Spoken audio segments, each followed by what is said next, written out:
ठाकरे बंधू एकत्र येणारच, मनसे शिवसेना युती होणारच, संजय राऊतांकडून पुनरुच्चार। तर महाराष्ट्राच्या जनतेच्या मनातील भावनेपोटी उद्धव ठाकरे युतीसाठी सकारात्मक, राऊतांचं स्पष्टीकरण।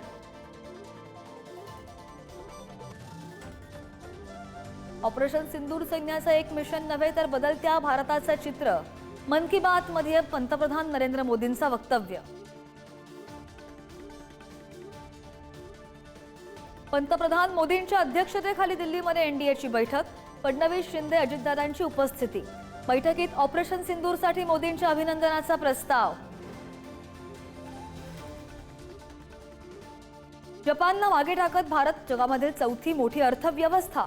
सध्या अर्थव्यवस्था $4 ट्रिलियन ची, 2.5 ते 3 वर्षात तिसऱ्या नंबरवर जाणार, नीती आयोगाच्या सीईओंचा विश्वास। केंद्रीय गृहमंत्री अमित शहा आजपासून 3 दिवस महाराष्ट्र दौऱ्यावर। नागपूर, नांदेड आणि मुंबईत विविध कार्यक्रमांचं आयोजन। नांदेडमध्ये पार पडणार शंखनाद सभा।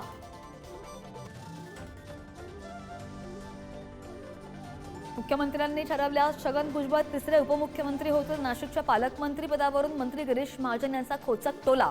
भुजबळांच्या मंत्रिमंडळातील समावेशानंतर नाशिकच्या पालकमंत्री पदाचा तिढा सुद्धा वाढला। वैष्णवी आत्महत्या प्रकरणातील आरोपी राजेंद्र हगवणेंचं बँकेतील लॉकर सील। आलिशान गाड्या, सोनं आणि चांदीची भांडी सुद्धा जप्त। हुंड्यात घेतलेले 51 तोळे सोनं ताब्यात घेण्यासाठी बँकेसोबत पोलिसांकडून पत्रव्यवहार। हगवणे कुटुंबियांच्या अटकेनंतर सुद्धा कसपटे कुटुंबियांना धमकावणारा निलेश चव्हाण अजूनही मोकाटच।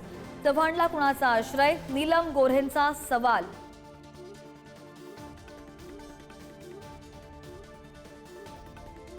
पुढील 3 दिवस मुंबईसह ठाणे आणि रायगड तसंच पालघरला वादळी वाऱ्यासह मुसळधार पावसाचा येलो अलर्ट।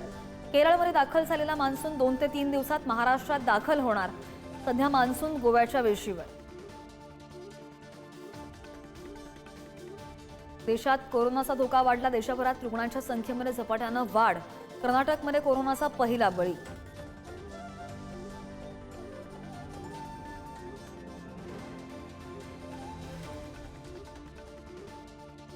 आणि कोल्हापूरमध्ये दैनिक पुढारी आयोजित एजुदिशा प्रदर्शनाचा आजचा शेवटचा दिवस। प्रदर्शनात विद्यार्थ्यांना करिअर संदर्भात मार्गदर्शन। भर पावसामध्ये सुद्धा प्रदर्शनाला पालकांचा मोठा प्रतिसाद।